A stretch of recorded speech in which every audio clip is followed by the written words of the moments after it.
Video ketiga.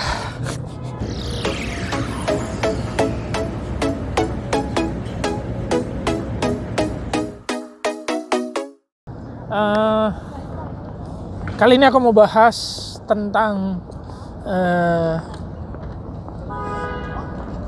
cara belajar yang tepat atau cara belajar yang benar, kira-kira gitu.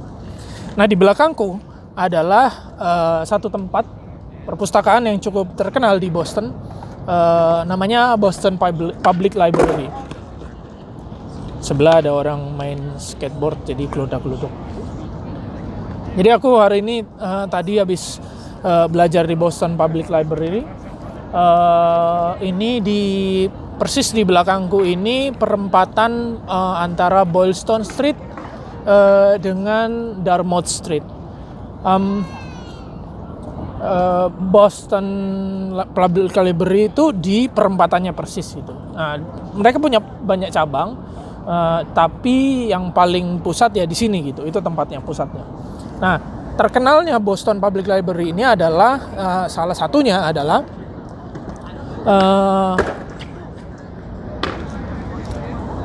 desain dari salah satu bangunan klasiknya. Jadi ada bangunan yang modern, ada bangunan yang klasik. Nah, yang klasik ini itu sering banget dipakai orang datang foto-foto, ambil video gitu. Tadi aja waktu aku belajar, ya tentu aku foto dulu ya, ambil video di depan di awal.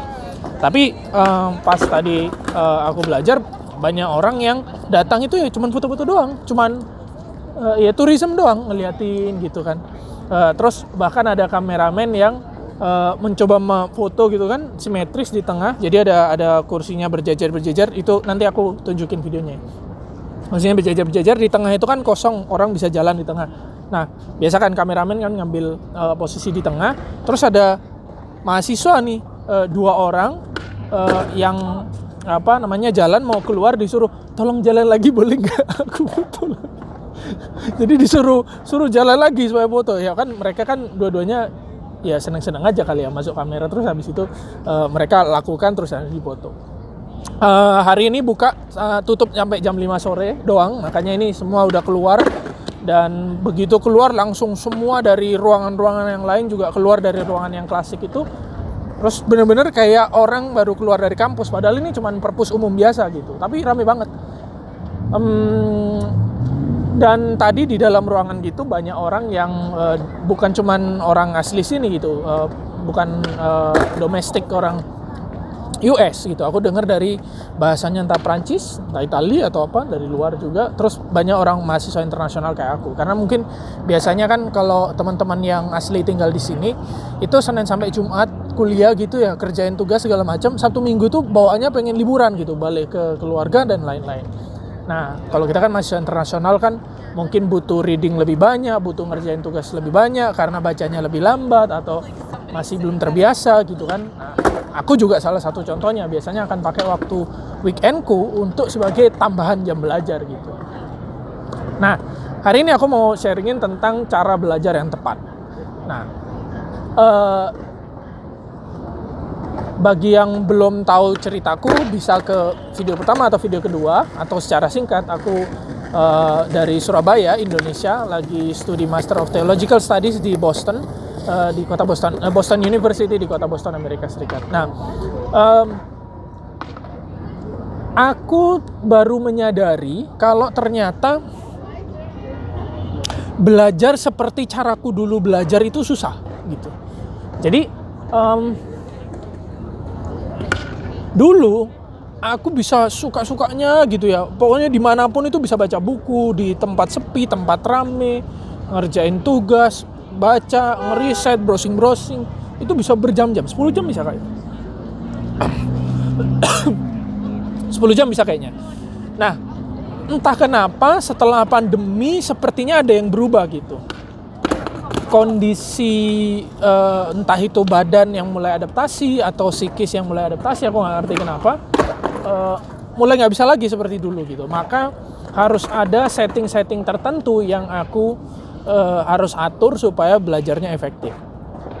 Nah, aku akan bahas beberapa poin yang buat aku yang cara belajarku ini cara belajar yang kayaknya paling tepat buat aku gitu. Nah teman-teman mungkin bisa contoh atau bisa juga enggak, karena mungkin nggak tepat atau nggak cocok. Tapi mungkin walaupun nanti teman-teman bisa memutuskan cara belajar yang berbeda, setidaknya beberapa poin ini itu kudu diperhatikan. Itu. Jadi yang pertama adalah tujuan gitu. Nah aku kan tujuan belajarnya tentu ngerjain tugas plus juga mencari tahu pertanyaan-pertanyaan pribadiku yang sifatnya filosofis, teologis gitu kan. Nah maka kadang-kadang aku belajar itu terlena untuk nyari tahu. Aku lagi liatin orang kalau lewat ngambil HP gitu.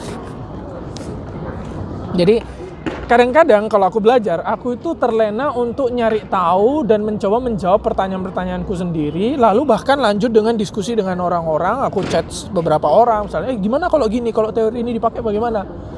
Akhirnya lupa dengan tujuan utamaku sebenarnya adalah ngerjain tugas gitu. In the end, tugas kudu kelar, kudu submit. Mau kita sedalam apapun belajarnya, mau kita sedangkal apapun belajarnya, in the end tugas kudu submit. Maka karena itu mungkin aku terus belajar untuk ingat lagi tujuanku belajar adalah bukan untuk cuman ngumpulin pengetahuan, bukan cuman menjawab pergumulan pribadi, pertanyaan pribadi gitu ya. Tapi ya supaya tugasnya kumpul gitu. Kalau tugasnya nggak kumpul, nilainya jelek, atau dianggap telat, nilainya dikurangi, atau nanti ngefek ke scholarship dan lain-lain. Ya, atau mungkin nggak lulus gitu ya, atau DO gitu. Udah jauh-jauh ke sini, akhirnya juga hasilnya nggak bagus secara akademik. Jadi apapun tujuannya yang terlibat, satu tujuan yang pasti, yang istilahnya necessary, wajib, itu adalah tugasnya kelar gitu. Nah maka penting untuk remind ke diriku sendiri, iya ya, ini tugas ini buat apa gitu, belajar itu buat apa, buat tugasnya kelar. Nah buat teman-teman mungkin punya tujuan yang lain, tapi tujuan itu nomor satu gitu ya. Nomor satu poinnya adalah tujuan. Mungkin teman-teman ada yang belajar untuk supaya sesuatu itu applicable, sehingga ketika mulai riset sesuatu yang jelimet mulai ditinggalkan. Jadi kalau misalnya mulai masuk ke pertanyaan yang sangat-sangat filosofis, sangat-sangat esoterik gitu ya di atas sana, mungkin mulai hati-hati, jangan terlena. Kenapa? Karena kan tujuan dari belajarmu adalah supaya sesuatu itu applicable gitu kan. Nah, dan lain-lain lah. Jadi ingat tujuan belajar. Terus yang kedua adalah kadar konsentrasi. Jadi ingat, kenali kadar konsentrasi kita. Aku itu kadar konsentrasinya itu sangat-sangat pendek, 15-30 menit. Abis itu bahkan kadang-kadang enggak, kadang-kadang baru satu halaman terus udah ke distract sama yang lain-lain. Maka karena kadar konsentrasiku itu pendek, setidaknya dua hal yang aku biasa lakukan. Satu, sadari nggak bisa nuntut diri panjang-panjang gitu. Sehingga kalau aku punya target, aku tuh nggak pernah target hari ini baca satu buku, nggak pernah gitu. Walaupun tugas bacanya adalah satu buku gitu. Tapi targetku adalah aku kelarin aku lihat biasanya kayak tadi lagi baca satu artikel yang ditulis oleh Sigmund Freud di masa-masa akhir hidupnya 1925, some consequence of sexual differences kalau nggak salah. Lupa jadinya judulnya kan. Nah itu salah satu kelemahanku adalah lupa. Nah aku baca itu, terus aku cek tadi cuma 12 halaman gitu. Nah berarti kan aku target 12 halaman ini. Habis itu download sesuatu, habis itu balas orang atau balas email apa-apa. Jadi pokoknya targetnya pendek karena aku tahu mampuku pendek gitu. Nah kalau misalnya memang tugas bacanya adalah buku, ya tentu aku akan targetnya satu chapter gitu. Satu chapter terus makan. Satu chapter terus main game. Satu chapter terus ngapain gitu. Itu pun kadang-kadang nggak satu chapter, setidaknya aku lihat satu chapter itu ada potongannya di mana gitu, ada misalnya dibagi 2 gitu kan, stop di sini gitu kan. Jadi kita sendiri punya target, aku sendiri punya target. Terus setelah target itu tercapai, aku stop ngelakuin yang lain. Jadi aku ngasih diriku sendiri reward.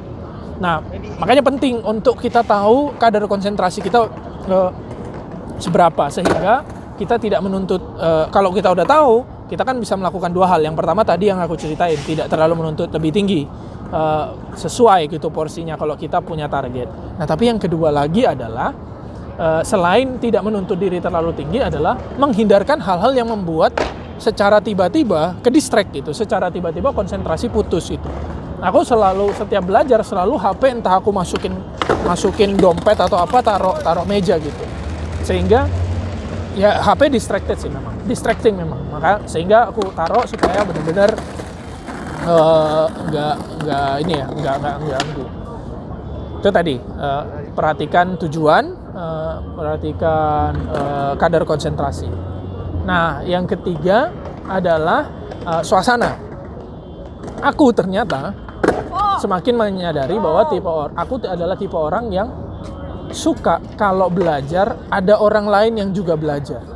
Jadi aku suka kalau aku baca buku, nulis paper segala macam, ada orang lain juga yang mengerjakan hal yang sama. Jadi aku itu lagi ikut di dalam wave yang ada di sekitarku, ada gelombang di sekitarku. Aku sadar mereka lagi ngerjain sesuatu, tapi urusan masing-masing, kerjaan masing-masing, profesi masing-masing, panggilan masing-masing, tapi aku ngerjain bagianku gitu. Nah, kayak imajinasi itu yang ngedorong aku untuk konsisten belajar.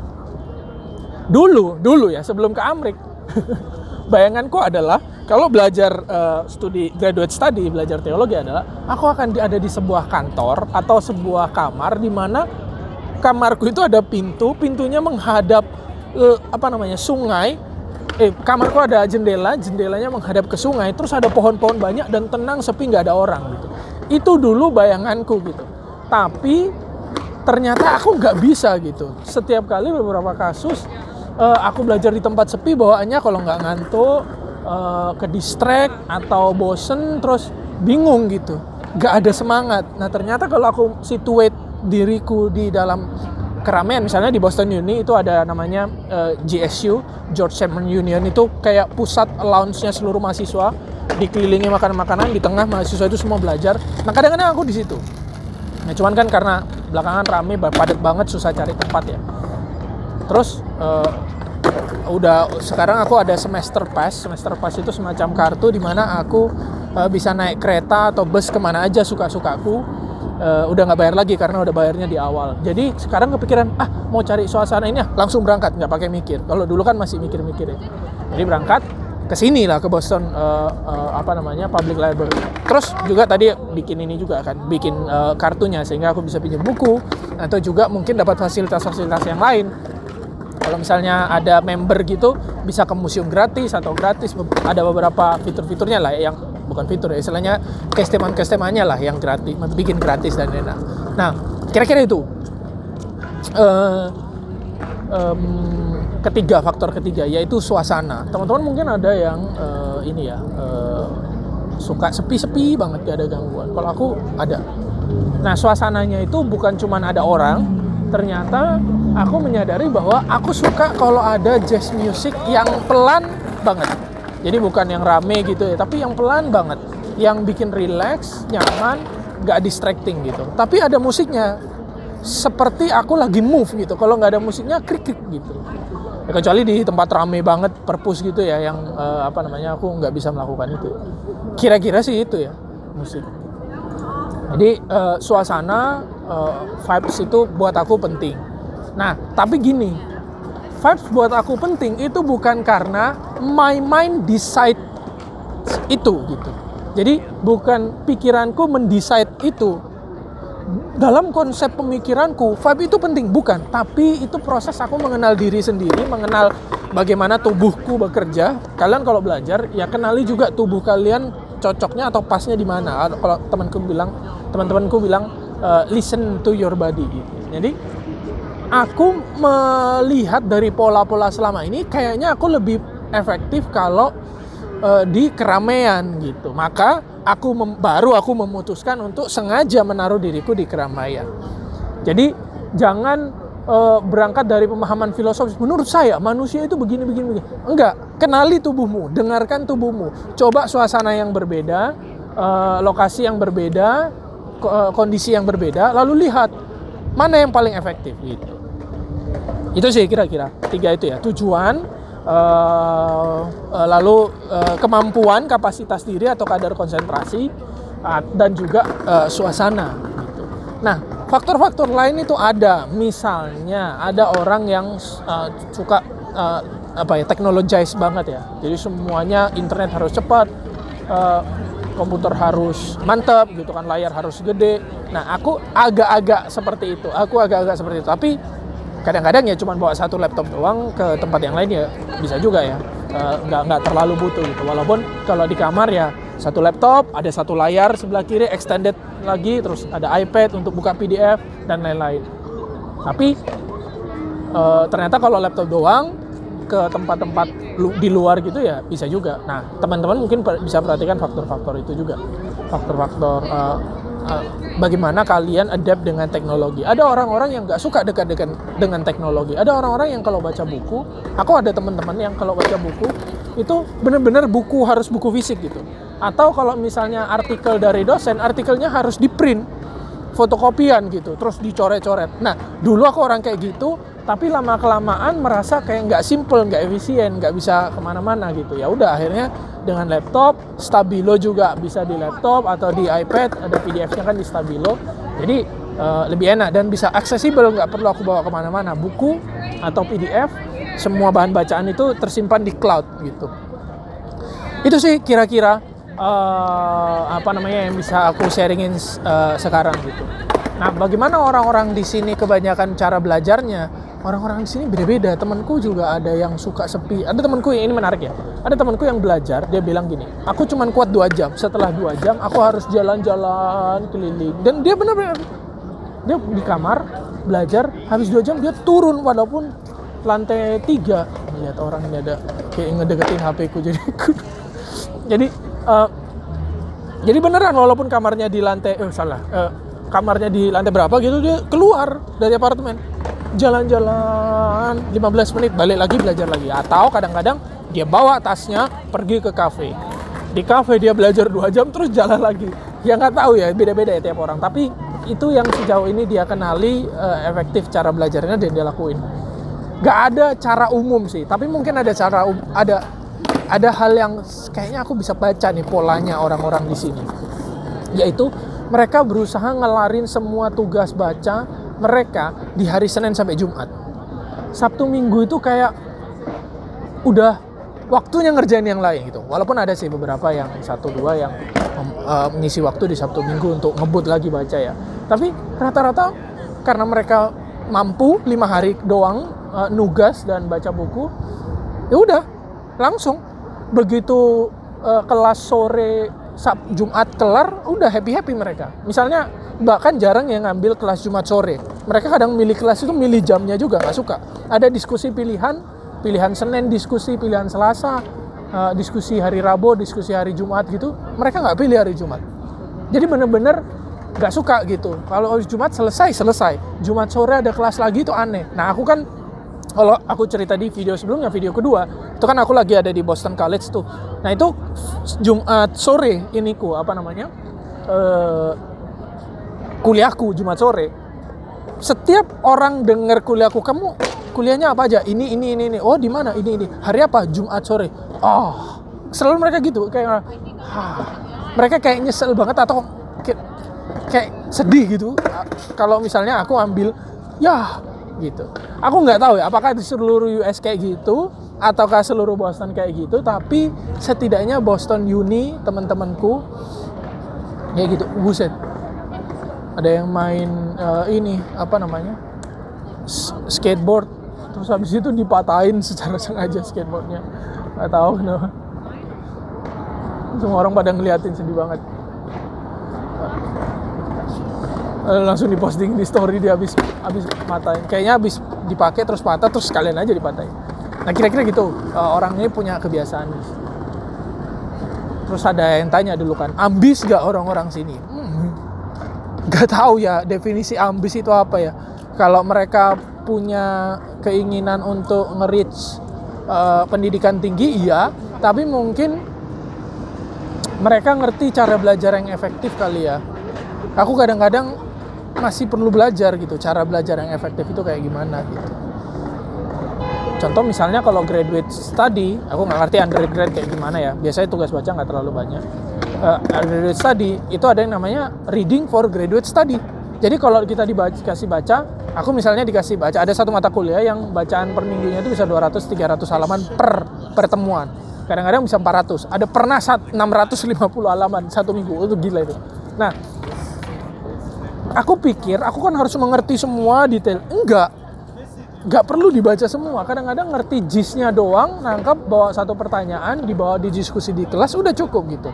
Yang penting ngerti garis besarnya. Nah, aku kadang-kadang pengen baca detail sampai-sampai ya aku nggak nangkep gist besarnya, satu. Yang kedua adalah kehabisan waktu gitu. Jadi lagi belajar untuk close reading, baca secara dekat, tetapi juga bisa bisa mengambil poin-poin penting dari teks materi itu untuk dibawa ke kelas. Itu aja sih. Ya hal-hal lain bisa diperhatikan. Tapi mungkin kadang-kadang nanti video berikutnya aku bisa ini lagi ya, sharing-sharing tambahan hal-hal kecil tentang tips belajar. Tapi ini videoku hari ini. Kalau kalian masih mau tahu cerita-cerita selanjutnya soal teologi, soal perjalanan religius, soal studi di luar negeri, soal kota Boston, soal orang US kayak gimana, soal studi S2 kayak gimana, silakan tanya di kolom komentar, nanti kapan-kapan aku bahas dan aku obrolin. Bye bye.